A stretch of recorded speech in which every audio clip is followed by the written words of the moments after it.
दर्शकों नमस्कार। एक बार फिर से उपस्थित हूं आप सबके सामने। आज सुबह ही आ गया क्योंकि आज धनतेरस जो है और आप लोगों को कुछ खरीदना भी होगा। तो कई लोग बोल रहे थे कि पंडित जी जो है वो क्या करना चाहिए, कैसे खरीदना चाहिए, कब खरीदना चाहिए, थोड़ा बता दीजिएगा। मैंने कहा कार्यक्रम ही बना देता हूँ। तो आप लोगों को अगर कोई भी सामान खरीदना होगा तो आप लोग सुबह में 9:32 से, आज ही सुबह 9:32 से लेकर के 11:37 तक जो सामान खरीदना चाहते हैं। हमारे यहाँ तो वैसे मैंने बचपन में झाड़ू ही खरीदते देखा है। बाबूजी झाड़ू ही लेकर के आते थे, दादी झाड़ू लेकर के ही आती थी, और अगर विशेष हो जाती थी तो एक चम्मच मिल जाता था, चमचा, वो क्या बोलते हैं वो स्टील वाला। पर आप लोग के यहाँ अगर जो कुछ भी खरीदना चाहते हैं तो आप ये खरीद सकते हैं। उसके बाद अगर पूजा की बात होती है तो कल त्रयोदशी तिथि, जो धनतेरस की तिथि है, वो 11:32 से दोपहर में, आज ही 11:37 तक ये रहेगा। उसके बाद फिर त्रयोदशी चालू।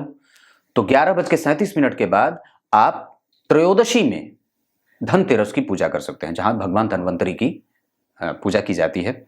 उसमें जो सबसे शुभ मुहूर्त है वो शाम को 6 बजे से लेकर के 7:57 तक।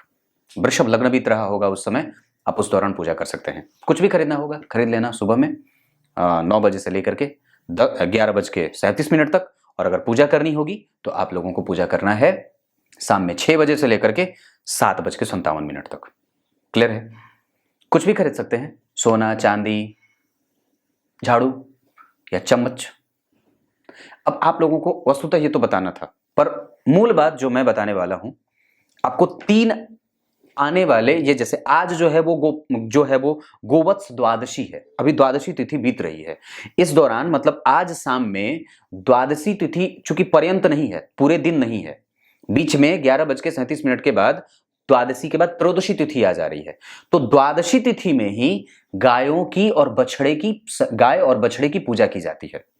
और मंत्र कहा है उसका कि कार्तिक कृष्ण द्वादशी को सायंकाल में गाय और बछड़े का पूजन करना चाहिए। अगर आसपास कोई गाय मिल जाए वहां जाकर के उसको नहला दीजिए, वस्त्र दान दे दीजिए, वस्त्र पहना करके उस पे घी का तिलक लगा दीजिए, रोली का तिलक लगा दीजिए, गौ माता की आरती कर दीजिए, उसे कुछ खाने को दे दीजिए, द्रव्य जो है वो कुछ भोजन जो उसके हविष्य हो, जो उसको खाने के योग्य हो, चारा, अन्न, फल फूल, कुछ भी। कहा जाता है सर्वदेवमये देवी सर्वदेवर अलंकृते मातर ममाभिलषितम सफलम कुरुनंदनी। हे गौ माता, आपके शरीर के अंदर समस्त प्रकार के देवताओं का वास होना माना गया है। माना नहीं, वास करे जाते हैं, वासित हैं। तो मेरी जो भी इच्छा है उसे आप जरूर पूरा कर सकते हो। कोई करे ना करे, आपके पास ऐसी सामर्थ्य शक्ति है कि आप निस्संदेह मेरे समस्त प्रकार के विघ्नों का हरण कर सकते हो। और मैं जो चाहूं उसका, अगर आपका वरद हस्त मुझे मिल जाए, आपका आशीर्वाद मिल जाए, आप अगर अपनी कृपा कर दो, तो निस्संदेह मेरा जो है वो काम बन जाएगा। तो मैं इतनी सी प्रार्थना आप लोगों से करना चाहता हूं कि आज कम से कम गाय को, हाँ लेकिन एक बात और है कि आज गाय की पूजा की जाती है, दूध, दही और घृत का सेवन नहीं किया जाता, ये पक्की बात है। आज कम से कम दूध का, दही का और घी का सेवन नहीं करना। अब आगे दूसरी जो बात है, दूसरा जो व्रत अभी आता है, धन्वंतरी जयंती। इसके पीछे का थोड़ा सा रहस्य बता देता हूं, आप लोगों को वैसे पता भी होगी बात। यह जयंती कार्तिक कृष्ण त्रयोदशी को सायंकाल में मनाई जाती है। दुर्वासा मुनि के शाप से देवता श्रीहीन हो गए, उदास बैठे थे। भगवान ने पूछा, उदास क्यों बैठे हो? देवों ने कहा, आपकी कृपा का आश्रय चाहते हैं। प्रभु ने कहा, निकम्मे को कभी कुछ भी प्राप्त नहीं हो सकता।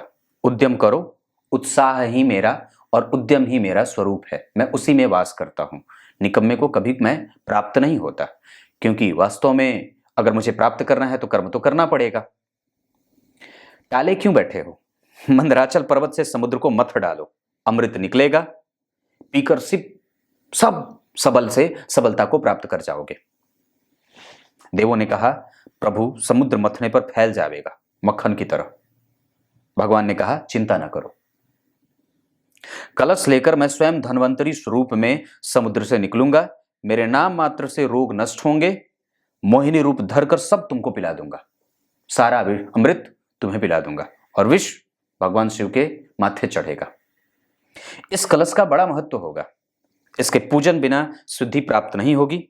इसकी पूजा से सभी प्रकार के मनोरथ सिद्ध हो जाएंगे। इसी वजह से आज शाम को जो मैंने बताया ना 6 बजे से लेकर 7 बजे के 57 मिनट तक धन्वंतरी की पूजा की जाती है।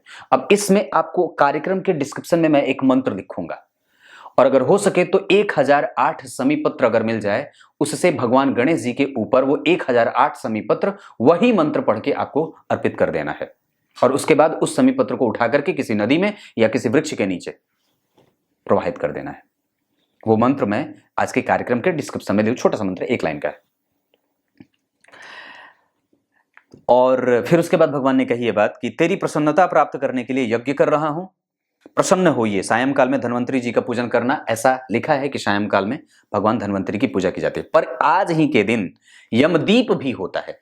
यमदीप जो जैसे कार्तिक कृष्ण त्रयोदशी को, त्रयोदशी आ रही है ना द्वादशी के बाद, सायंकाल में घी का दीपक जलाकर यमदूत यम को वो दीपक दिया जाता है।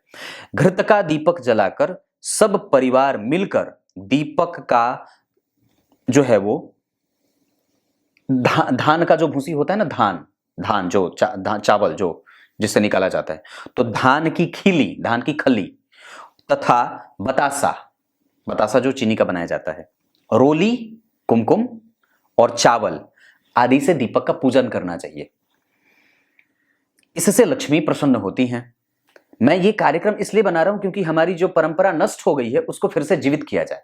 मेरा मतलब उद्देश्य यही है। अब आप लोगों की इच्छा है, आप लोग इसे जीवित करना चाहते हो या फिर खाली डमरू बजा करके और ढोलक बजा करके कि हमारी संस्कृति नष्ट हो रही है, हमारे संस्कार विलुप्त हो रहे हैं, यही कहना चाहते हैं। फिर घर के बाहर आ करके, अपने घर से बाहर आ जाइए, गोबर का चौका लगा करके गोबर से लिप दीजिए, गाय के गोबर से, और तिल तेल का दीपक रखकर, तिल तेल का जलाना चाहिए। दिया जो जलेगा वो तिल के तेल का होगा। तथा यमराज की प्रसन्नता के लिए यह दीप यमराज को अर्पण करना चाहिए। भगवान यम को, यम जो होते हैं भगवान यमराज, उनको यह दीप दान किया जाता है। इससे दुर्मृत्यु का नाश होता है। घर में जितने भी पितरगण हैं जो यम बन बैठे हैं, आपके कार्य में विघ्न बाधाएं उपस्थित हो रही हैं, प्रत्येक प्रकार के काम को करने से पहले समस्याओं का जो है वो अंबार लग जाता है, रोग व्याधि से आप जकड़े हुए हैं, लक्ष्मी की प्राप्ति नहीं हो रही है, तो ये काम आप कर सकते हैं। उनको प्रकाश जब दिखता है यम को, तब वो प्रसन्न हो जाते हैं और उनको ये लग जाता है कि नहीं, दरअसल मेरी भी पूजा हो रही है। क्योंकि यम की पूजा तो यमदूतिया इसको बोलते हैं हमारे गांव में, यमदूत का दीपक रात्रि में जलाया जाता है। ये काम जरूर करिए आप लोग, चाहे फ्लैट में रहते हो तो भी, अगर गोबर ना मिले तो कम से कम गंगाजल ही सही, अगर वो ना मिले तो गोमूत्र ही सही, और आजकल तो गंगाजल बिक भी रहे हैं, ये काम आप कर सकते हैं। उसके बाद नरक चतुर्दशी आ जाएगी, उसके बाद हनुमत जयंती आ जाएगी। पर ये बात में इतनी बातें मैंने बताई, अब कुछ इसी तरीके से आज के कार्यक्रम का समापन करता हूं। ये छोटा सा कार्यक्रम था, पर इसका प्रचार करो। और एक बात और कहूंगा कि आप लोग, जो मैं राशि के आधार पर जो वो कार्यक्रम बना रहा हूं PCS वाला, उसको और थोड़ा बढ़ाइए, उसे अन्य लोगों तक पहुंचाने का काम करिए, क्योंकि उसकी आवश्यकता है। और मैं उसमें सिर्फ वही नहीं बता रहा जो सिर्फ राशि विशेष वालों के लिए हो, उसमें मैं प्रत्येक कार्यक्रम में IAS और IPS के कई क्षेत्र बता रहा हूं जो आप लोगों को जानना चाहिए, पढ़ने वाले लोग अगर जानना चाहते हैं तो। अन्यथा तब तक के लिए बहुत बहुत नमस्कार।